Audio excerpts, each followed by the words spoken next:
Hey everybody, I'm Walt. I'm with the band Counterfeit, and I thought I'd put together a little video about backing tracks. Um, Obviously, Counterfeit, if you guys have ever seen us live, we play a really diverse range of music, from stuff that's one guitar blues to Lady Gaga, Poker Face. And within that, we run into a couple challenges that we have to work around. Obviously, having that diversity of music is really good. Our audience seems to enjoy it. We play a whole bunch of different kind of stuff, a little bit of something for everybody. But the challenge in there becomes, we play a Stevie Ray Vaughan song. It's really simple. It's guitar, it's drums, it's bass, it's vocals. Pretty straightforward for a five-piece band. It's really, really easy to do. When we step into the realms of doing Bruno Mars or, as I mentioned, Lady Gaga, the challenge becomes that music is very intricate and very layered. There's a lot of pieces behind it. And for a five-piece band to play it all, you either need to use a backing track to have the supporting music with that, or you have to play something that sounds very thin. And we don't like thin. We like our music to sound really good. So we elected to have songs that we will use backing tracks with. The backing track is something that we create ourselves. We play all the music for the backing track, put it all together, and use that to support our live show through Ableton is the platform that we use to play our backing tracks. It helps out a lot. And there are a lot of people that will say, I don't want that. I want the pure enjoyment of hearing all the instruments and seeing all the musicians play them. And don't get me wrong, we would love to have, a 10-piece band. It becomes a little bit of a challenge for scheduling and personalities and finding the musicians that fit with each other to play that music. So we've elected to use backing tracks for some of our songs. When I sit down and I create a backing track, I take a look at the song and listen to it, obviously, and start to figure out what exactly we're going to need. In the case of Poker Face, I was a little bit surprised when we did that backing track because the song itself seems pretty straightforward when you listen to it. But I think for Poker Face, when we finally mixed that all down, just in that song alone, there's like 21 vocal tracks. And some of those are, Megan singing the same part multiple times to get that thick double feel to the song. Excuse me. And other parts are harmonies, where we've got multiple, I think in the chorus of that song, I think we have 6-part harmonies going on. So it becomes a challenge to try and keep a song sounding true live while still using a backing track. And that's why we do. We really struggle to maintain the fact that we're playing all these parts and it's us doing the song, but unfortunately in order to do the song we have to use a backing track with it. So I was challenged, not directly, not a direct challenge, but somebody offered up a suggestion for a song that we do with Counterfeit. And I thought about it and I love the song. I absolutely love the song. Unfortunately, it's slow, and it's not really a danceable song, and that's one of the things within Counterfeit that we really strive for. We want to play stuff that gets people up and gets them moving and dancing and having a good time, and for the people like me that aren't great dancers, they can sit in their seat, tap their foot, and sing along. We want it to be stuff that they know and that they really enjoy. This song didn't really fit in that category, and because of that, I didn't want to do it with Counterfeit. But to me, the song it became a personal challenge that could I put together a track that was true to the original and still be something that I made. So while this isn't a song that we would use for a backing track specifically with Counterfeit, all the elements are there. So I'm going to use this song as a demo for it. The band that was suggested is Pink Floyd. Now, I'm sure that all of you are sitting around here going, oh my gosh, what Pink Floyd song is he talking about? Which one's it going to be? Because there are many. There are many. The song is Comfortably Numb. So I started to look at this from a standpoint of, could I even do it? I'm not a great keyboard player. Terribly mediocre, in fact. I'm not a great guitar player. Those of you that have seen us live, I don't do solos. So immediately the thing that jumped out at me was, I'm not a drummer, I'm not a bass player, I'm not a lead guitarist, I'm not a fantastic keyboard player. This could really sum up to be a challenge that I'm not sure I'm up for, quite honestly.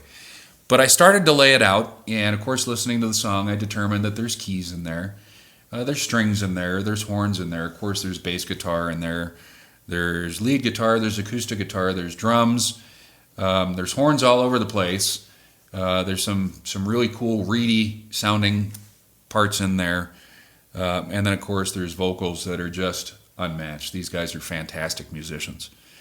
So I started laying it out, and what I came up with is a little bit surprising, and I'll take you through it. But really, I want to stick with the whole idea of, if you wanted to create a backing track, what goes into that. So immediately, off the start, listening to Comfortably Numb, I determined that I would need some keys, I would need strings, horns, all that kind of good stuff.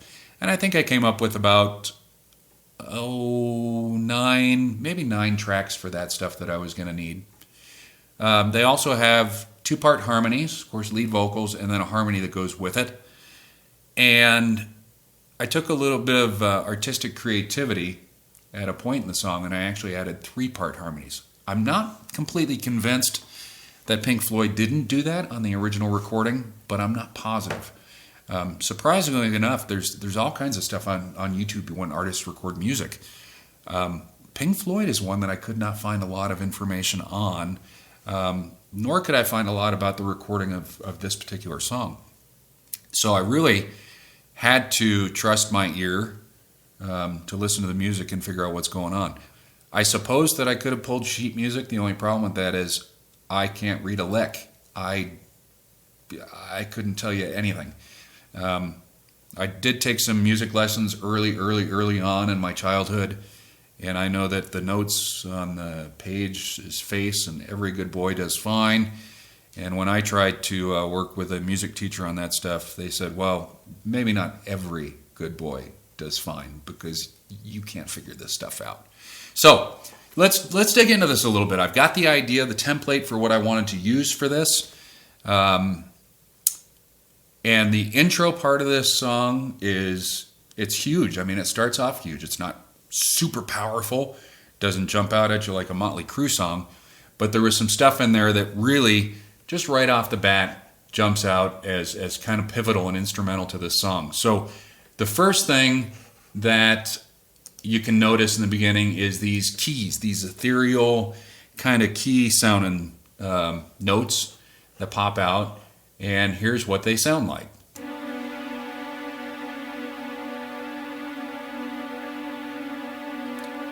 So really simple. It's like a C sharp, a D, and a G, I think, in that chord. And I don't know what that chord is called, whether it's a diminished chord or what it is, but it's a really cool chord. And it goes from that to not a diminished chord, and it really just kind of opens up with that second note that it hits. So here's that first one, and it kind of carries all the way through into the verse, where the beginning of the verse would be, and then it opens up. And it's a really cool feel and a really cool progression. And I have a funny feeling I'll be saying really cool a lot about this song, because I have fallen in love with this song working on this project like I have never loved it before. So it's a really interesting progression, the way that chord works. But there's other stuff under there as well, or within, not necessarily under, but within, because that intro chord, you all know that it doesn't just sit there. There's also something under there that goes and kind of swells up. Now, in my mind, it's a slide on a guitar. up until about 2 weeks ago, I've never owned one of these things. So I went and bought one for the specific purpose of working on this project. And what I found is either it's not a slide, or I don't know how to get this thing to work real well, because I could not for the life of me duplicate that sound. I couldn't. So when plan A doesn't work, of course, we move to plan B. So for plan B, what I did was I used a key sound, much like I'm using there, which is just a synth pad, and I did a pitch bend with it. So if we put that now into that mix, wherever I put it, you come up with something like this.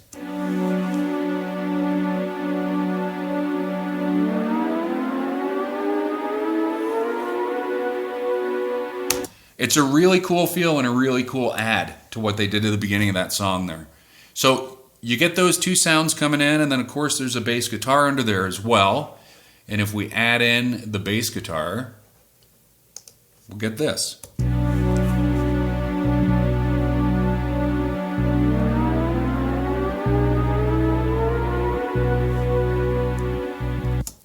So pretty simple and pretty straightforward as far as the intro of the song goes.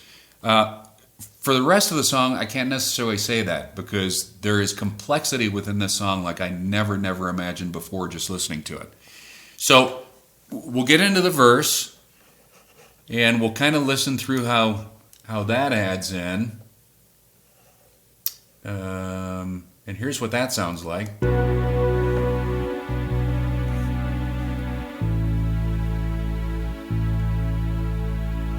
Pretty simple and pretty straightforward. But if you listen to the original song, there's something else in there. And that's what I found as I worked my way through this song, was that I would think I had the sound. I'd listen to that and I go, that sounds pretty true to the original. But then when I'd go back and I'd listen to the original again, I'd be like, yeah, no, there's something else in there. And you have to figure out what it is. Well, throughout the song, they not only use those synth pads in there that I'm using, there's also some strings that are a tremolo string. So instead of one note across a bow or a bow across a string, they take it and they shake it back and forth, and it creates this shimmery, tremolo, tremoring violin sound. And it's really, really cool. And here's what it would sound like just by itself.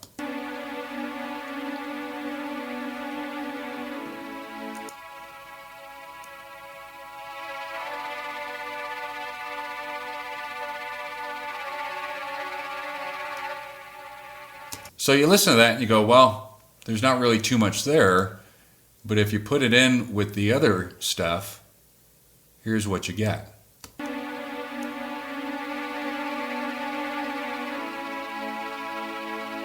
So it gives you that nice constant sound of that synth pad underneath, but then the tremolo of that strings on top.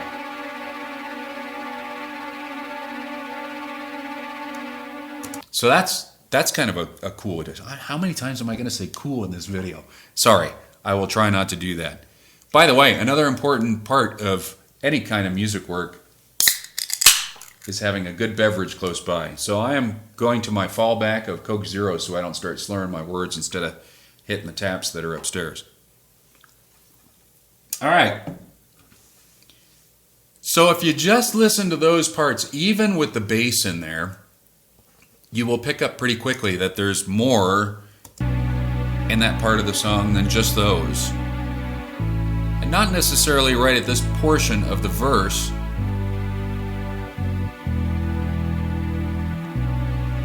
But coming in pretty soon after, there's some horns in there. So there's a trombone that comes in that sounds... Let's see if I can get it just with this. Yeah, no, I gotta take these other ones off a solo. Give me a second. So the trombone is in there as well. I'm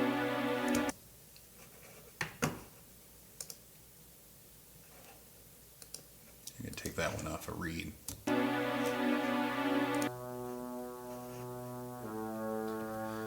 Pretty subtle. It's really, really far in the background at this point.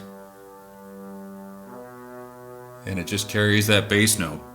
There's also within that same section, there's this swell, and Pink Floyd uses that technique a lot in the song. Again, I think I knew it before, but never really realized it until I started picking this thing apart. So there's also this reed swell in there that sounds like this. Comes in just a little bit later.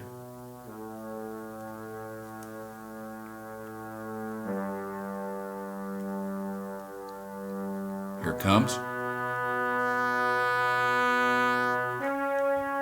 And it's in and it's out that quick.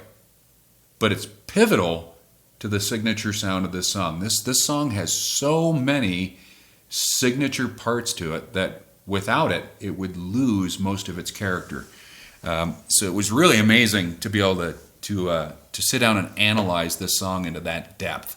So if we put all those pieces together, here's kind of what we come up with. I got my keys in there, my trombone and my reeds. Here's what we got.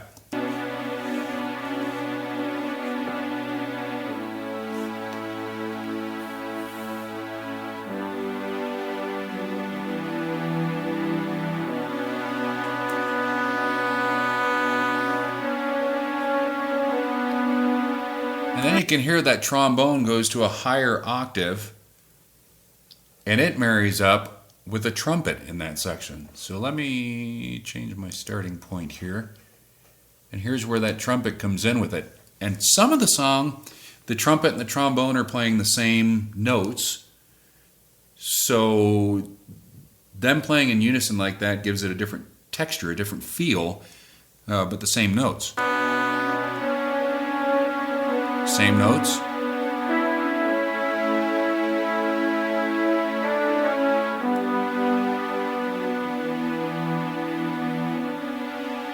And there are other points in the song where they'll split.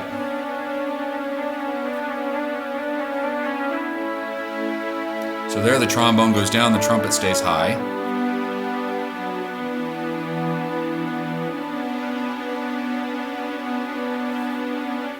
And there's also within there a French horn. And again, at this point in the song, playing in unison, all the same notes, but that little extra different instrument sound just adds to the texture of the song. So here we go. No French horn yet.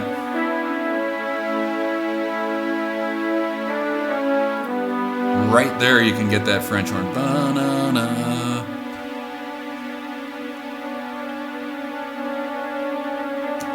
And then, of course, if we put the bass guitar with it, it really fills out the bottom end of that music.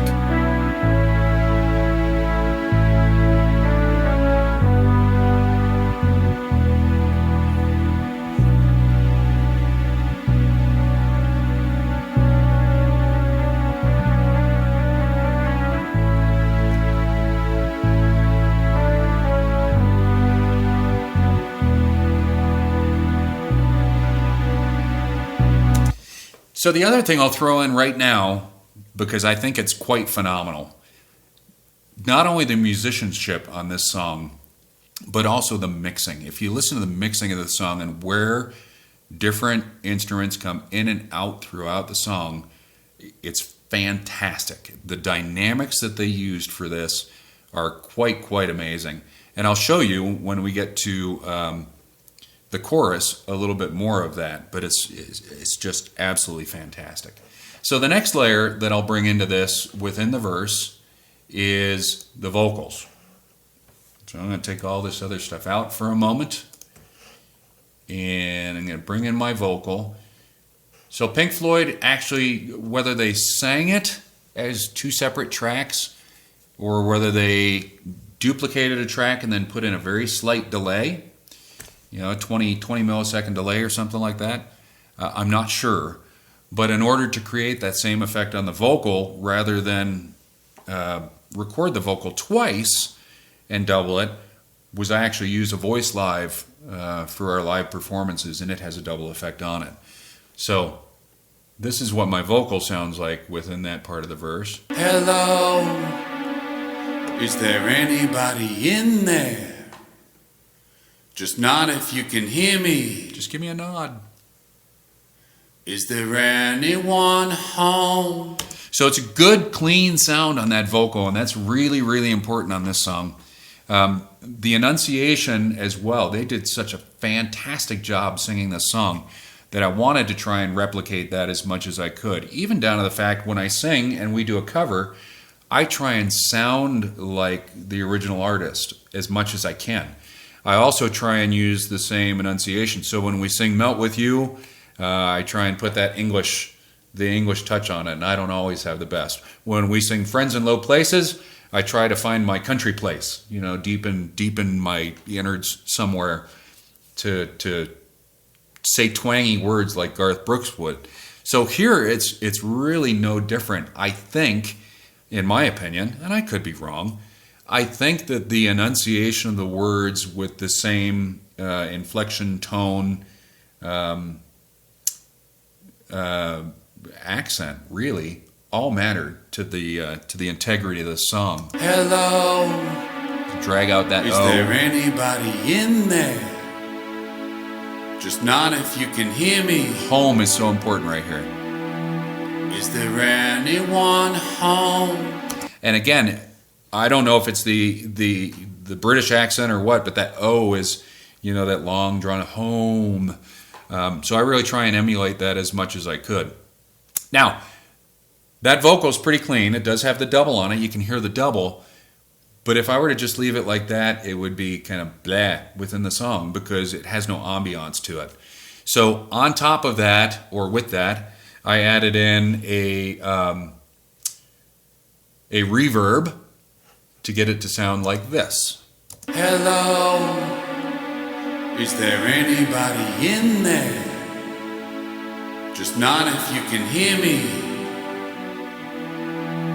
Is there anyone home? And I think on that, I'm using a plate verb and about a 2-second decay. Not a lot. I didn't want it to be overbearing within the song. Again, I couldn't find any isolated vocals on this to see really what they had used. But I think that sounds pretty true to the original record. And then, of course, the other signature part of this song, if you ever saw somebody singing this by themselves, they wouldn't say, hello, is there anybody in there? That's not what they would do. They would go like this. Hello, hello, hello, is there anybody in there? Because, of course, Pink Floyd has that delay on the vocal. Interestingly enough, when you watch them play this live, they don't use a delay. That's actually the way they sing it. So I don't know what they did on the studio record. I'm using a delay to get mine to work. So if I put the delay on there, it's a 700 millisecond delay, or if you use a tap delay, it would be with the tempo of the song, which is 127 beats a minute. It would then sound like this. Hello, hello, hello. Is there anybody in there?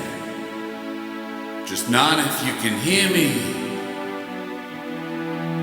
Is there anyone home? Delay again. Come on now.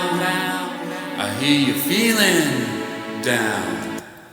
Really interesting. And again, the phrasing of the lyrics with those, I don't know musician terms. I'm self-taught. But having that whole slur at the end. Hello, is there anybody in there? Love that. So signature to this song. Makes it really cool. So if I put everything together on there with that section, what we're going to get is something that sounds like this. Get all my pieces, parts put together. My horns in there, my reeds in there. We get this.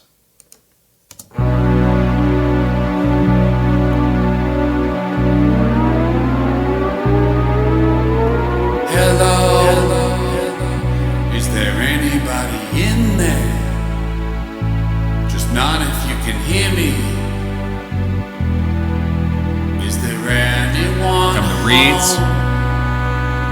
Come on now. I hear you feeling down.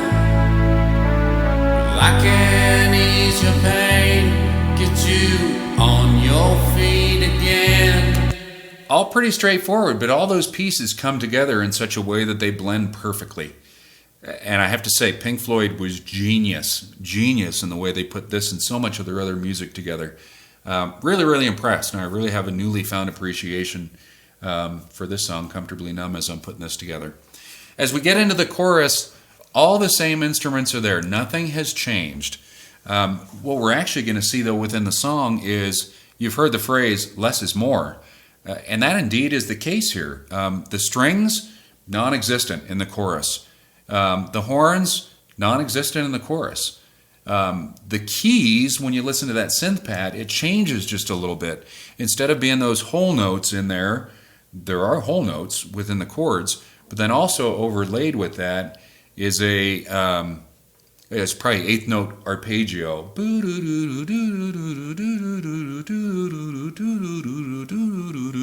Throughout that. So here's what those strings sound like within the chorus. Let me get to that point here so I don't start chopping.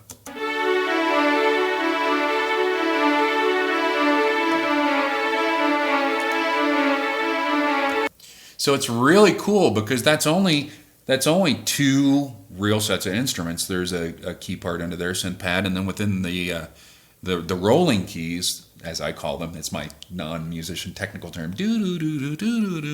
There's that's a synth pad as well that I used. So if we separate those out, here's the underlying whole note chord.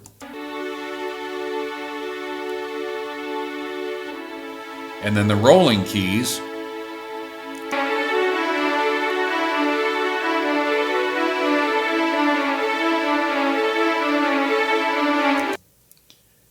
Pretty cool, pretty simple. And I actually said before there's no strings in this. There are strings in this. I was thinking of the guitar solo. So, then we add in the string section.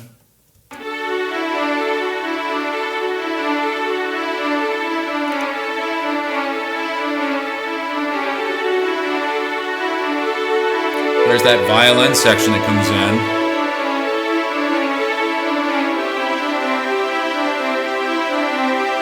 Horns.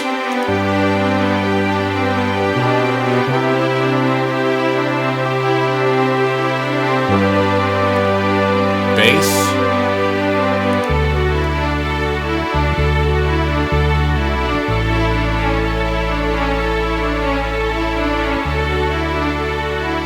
Vocals.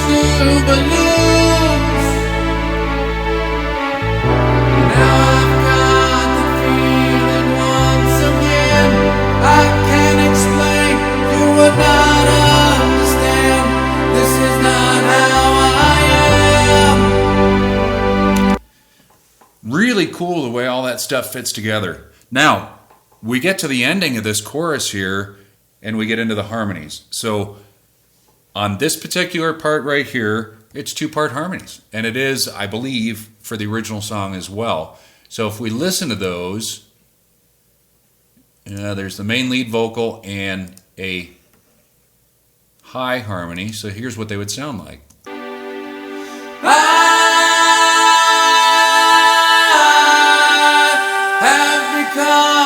Comfortably numb. And one of the things that I really appreciate the harmony, obviously being a singer, I love harmonies. And Megan and I can harmonize like there's no tomorrow. We got Casper singing now, we got Rick singing. So it's really, really fun to work with within Counterfeit. Of course, down here in the studio, I'm recording all this stuff myself. So I'm harmonizing with myself. But the thing I love about the way Pink Floyd did these harmonies right here is the lead vocal duration and the harmony duration are different. So the harmony actually holds a little bit longer than the lead vocal does. So take a listen to that. I have become comfortably numb. That's really cool. When you listen to that within a mix, it's really cool because, again, it adds a certain amount of texture to that part And I think most bands that I listen to, when they do harmonies, don't do that. Usually they all end together to get a really clean, crisp sound. And this is something within this song that I absolutely love. I have become comfortably numb. Now, I was also going to mention, or I did mention before, the mix within the song. So as we get towards the end of this chorus right here, we're going to see some of that mixing in action. So what I'm going to ask you to really listen for is listen for the relationship of the horns and the strings, because it changes. So listen real quick. I still got something soloed down here. There it is.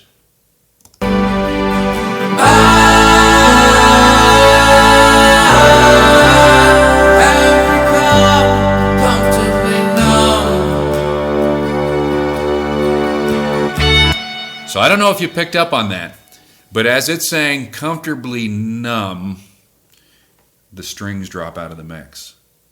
And then right before that solo, those strings swell back up again. So let's take a look at that section.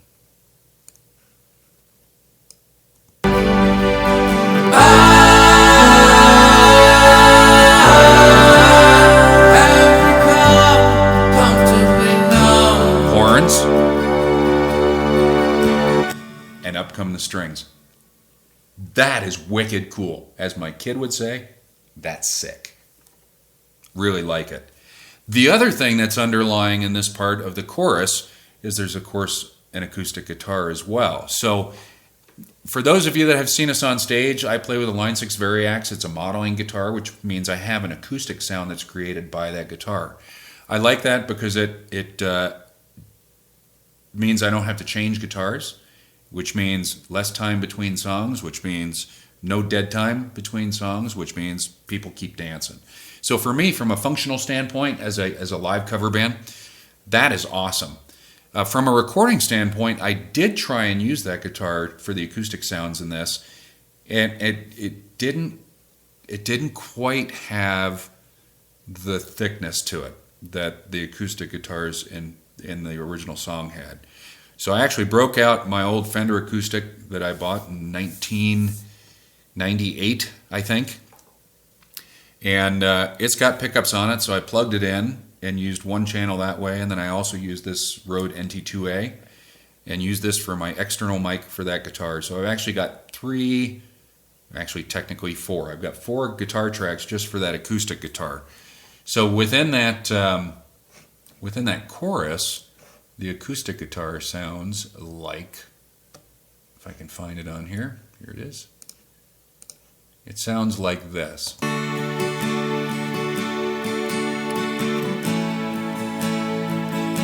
Get rid of these synth pads up there.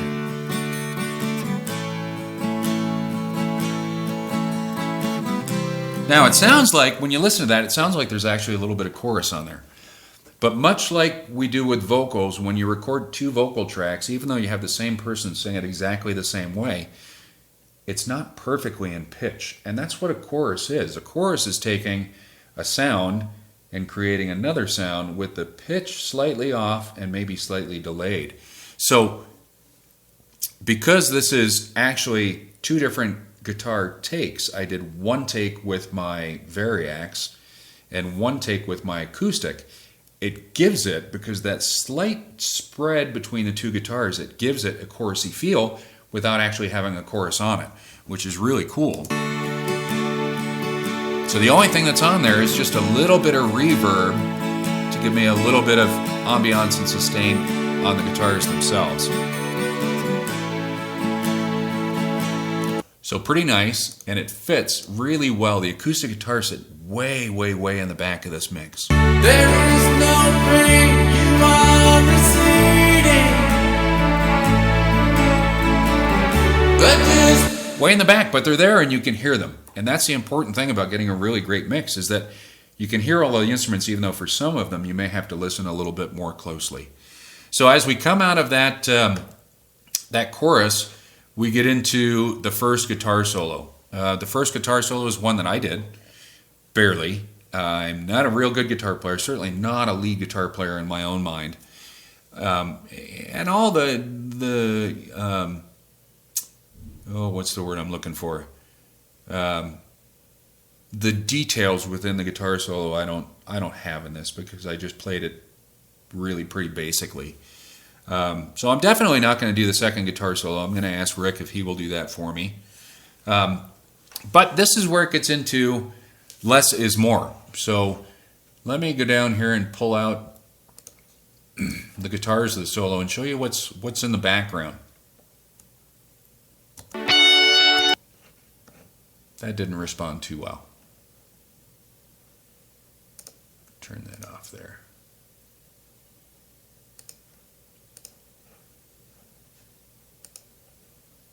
All right. So the first thing you notice, there's keys. I've got the synth pad playing a whole note. I've got a very slightly different synth pad playing the arpeggio portions of that. And I've got the acoustic guitar in the back and the bass guitar in the back.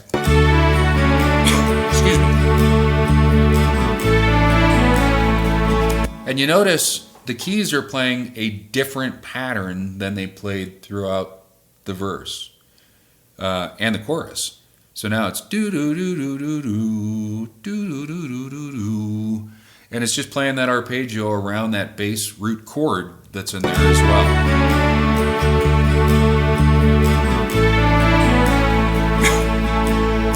So not a lot of instrumentation in there. It's really pretty simple, and there's a reason for that.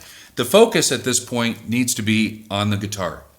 We want that lead guitar to pop out and really, really set itself apart from the rest of the instrumentation within this solo. So if we let it do that, here's what we would sound like with the guitar in there.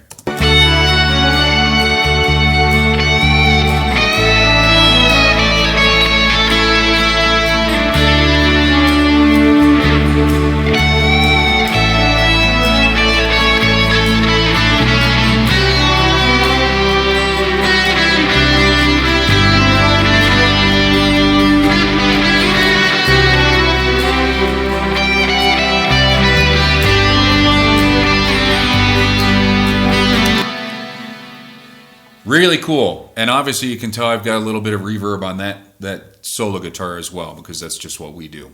Reverb, everything reverb. More cowbell. All right, so now we get into the chorus refrain, and this is where I took a little bit of artistic creativity. And again, I'm not completely convinced it's not there in the song, but I'm not completely convinced it is. So I'm going to say I added it, but I don't know that I did really for sure or not.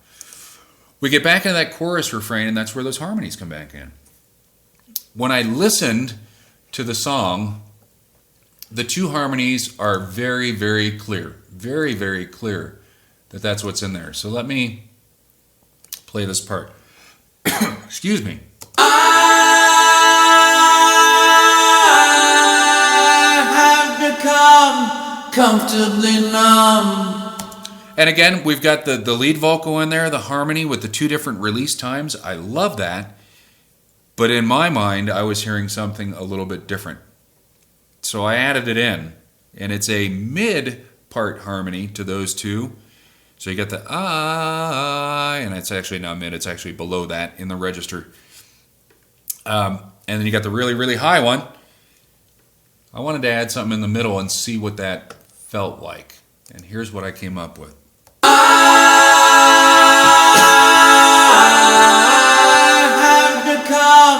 Comfortably numb. So that third harmony that I added in, here's the lead vocal. I have become comfortably numb. Here's the high harmony.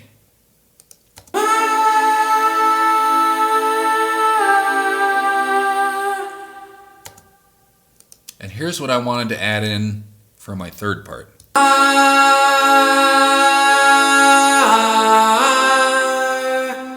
Again, I don't know know if it's there in the original or not, but here's what it sounds like all together. And let me back that up just a little bit because I'm not quite coming off that solo in the right place. I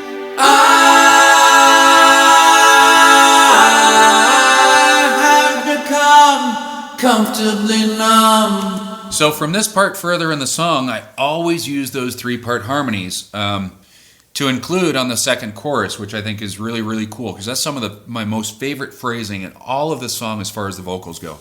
It's just wicked, wicked cool. And I like it a lot. So, with everything, here's what we sound like coming out of that first solo. I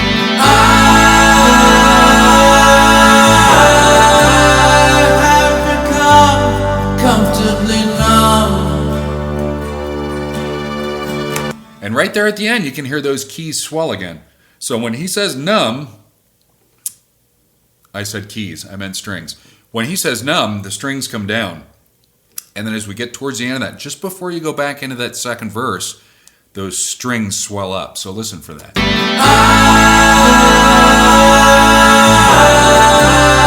have become comfortably numb. It's really, I'm going to say it again, it's really cool. They just did a fantastic job with the mixing on this song. I'm really, really, really, really impressed. Going into the second verse, I used an organ in there. I don't know that that's exactly what they used, but there's definitely a texture change to having the synth pad and the strings, excuse me, having the synth pad and the strings like we had in the first verse. So something has changed. I ended up coming up with this as my solution for this part of the song. Okay. Hear that organ in the background just sitting there doing its thing. There'll be no more. Oops, wrong one.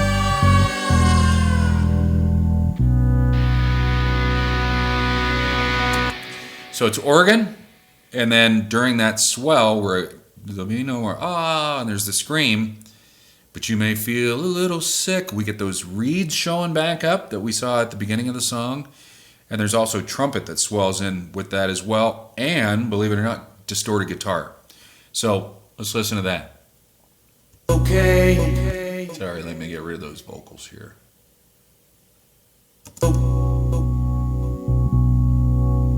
There's that organ. Little bell trill. Screams. So there's the reeds and the guitar. And then coming out of that, we start to bring more instruments back in. So the horns come in.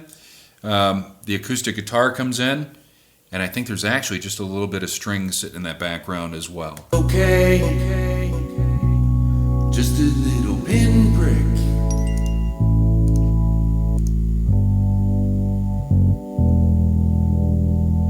Here's that swell.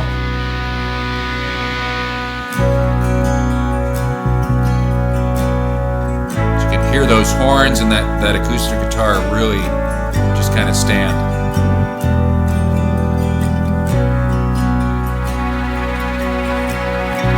And you can hear that string swell at the end. Every time they go into that chorus, they get that string swell. I love it. I just love it. For the record, I love it. So it's really cool. The second verse, most of it I'm going to skip, the second chorus, most of it I'm going to skip over because it's about the same. But what I want to do is I want to take a look at the harmonies again within here. And again, I elected, my own personal choice because I was the one recording it and I was in charge, I elected to go with 3-part harmonies through this section of the song right here. So here's what the harmonies sound like. When I was a child, I caught a fleeting glimpse out of the corner of my eye. Take that reverb off there. I turned to look, but it was gone. I cannot put my finger on it now. The child is grown, the dream is gone. I have become comfortably numb. Really, really beautiful harmonies in there. Whether they're 2 or 3 part harmonies in the original song, I don't know. But I really love in both the original and what I've played with here. I really, really love the way those harmonies work within the structure of the song. So again, to take a look at that with everything in there together. Missed one button here. When I was a child, I caught a fleeting glimpse All 3 parts are super clear. You can hear them all. out of the corner of my eye. I turned to look, but it was gone. I cannot put my finger on it now. The child is grown, the dream is gone. Super powerful vocals right here. I have become comfortably numb. Awesome build right here going into that second guitar solo. And of course I don't have that second guitar solo in there because I need the Dr. Rick to do that. That's well beyond my capabilities. So these are the kind of things I look at when I build a backing track. Again, whether it was Lady Gaga or whether it's Comfortably Numb for my own personal pleasure from Waltz Vault, or whether it's Bruno Mars, this is kind of what we do to get the backing tracks in here. And if there may be other percussion stuff that I have to have Freddie record that we may need to put in. For one of our songs, I think it was Bruno Mars' song, we had a sound effect that we couldn't duplicate from my keyboard or from anything else. We figured out it's a snare hit that's actually gated and reversed. So instead of being whack and fading off in the decay, it actually goes and has this really cool sound to it. So we actually created that so that we could use it in our live performances. We didn't have to do anything like that with this particular song or with Lady Gaga, but the technique of creating the backing track is exactly the same. You can go through and listen to what you need. Some of our backing tracks that we create, I can not have to put all this stuff together. You know, when you look at Come On Eileen, we have a horn section in there, and of course we don't have a horn section. So we recorded all those horns. We didn't need to have vocals and drums and bass and all that stuff with it because the parts are pretty straightforward. And mixing the parts, which is really, really, really important to have it come across the way we want live, was simple because we could have our sound guy just bump the horns up or bump the horns down as need may be. If we were going to do a track like Lady Gaga or 24 Karat Magic by Bruno Mars, or if we were going to do Comfortably Numb live, we would actually have to record all of the parts of the song together because in order to get the mix of the strings and all the other stuff that we're going to use within the backing track right, I have to know where the bass sits and I have to know where the drums sit and where the vocals sit. So a little more of a challenge with a song that's as complex as this one, or as I mentioned, Lady Gaga or Bruno Mars. Once we get that track in place, then we can actually strip out the things that we're going to play live on stage. So if I was going to take this song and use it for a backing track, the lead vocals would be pulled out. The vocal that Megan would sing would be pulled out. The vocal that Casper would sing would be pulled out. That's basically all the vocals in the song. So we'd pull all the vocals out. The bass track would be pulled. The lead guitar parts would be pulled. The drums, I think I said, would be pulled. Drums, bass, lead guitar.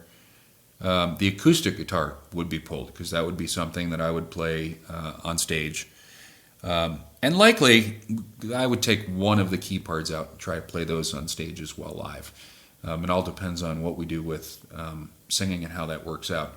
Sometimes I'm okay keeping, a keyboard part in there or a tracked guitar part in there, if it's going to let me be free to add to the show part of the show. Because sometimes watching the people on stage and what they do and how they interact becomes more important than watching somebody play a keyboard part or a guitar part. The Bruno Mars song are such high energy that would be an example of where I'd rather have something potentially left in a backing track that I could play live, but instead have the freedom to go dance around and flirt with Megan or flirt with somebody in the crowd or show people how I'm a white guy and I can't dance. That becomes more important and more pivotal to the show than actually having a guitar strapped on and being stuck to a mic stand. So that's it. That's how we create our backing tracks. Obviously, having the full band in on these things gives us the option to actually mix and master this down and create a demo track that we can put on our website.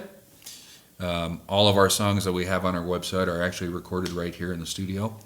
So we record them, track them, mix them, master them, put them on the website. It's kind of cool. So that's how we create a backing track. For you nerdy people out there that like this kind of stuff, I hope you enjoyed this. For those people that aren't into this stuff, you probably didn't get this far in the video. But thanks for spending some time with me. Again, my name is Walt. I'm with the band Counterfeit. We are based out of Evergreen, Colorado. Counterfeitband.com. It's F-I-T. F-I-T, band.com. Look us up. Hope to see you at a show sometime. Have a great day. Thank you.